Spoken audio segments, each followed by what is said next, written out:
வாசிப்பவர் தீபா விஷாகன். துபாயில் மீண்டும் தாக்குதல் நடந்ததால் வான்வழி மூடல். 3 விமானங்களின் சேவைகள் பாதிப்பு. சென்னையில் 700 பயணிகள் தவிப்பு.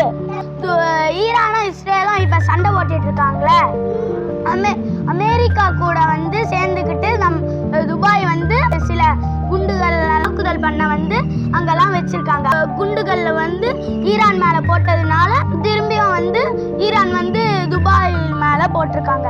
அதனால 3 விமானங்கள் நிறுத்தி வச்சிருக்காங்க. இப்போதைக்கு 700க்கும் மேற்பட்ட பயணிகள் தாமதமானதுனால பயணிகள் தவிச்சிருக்காங்க.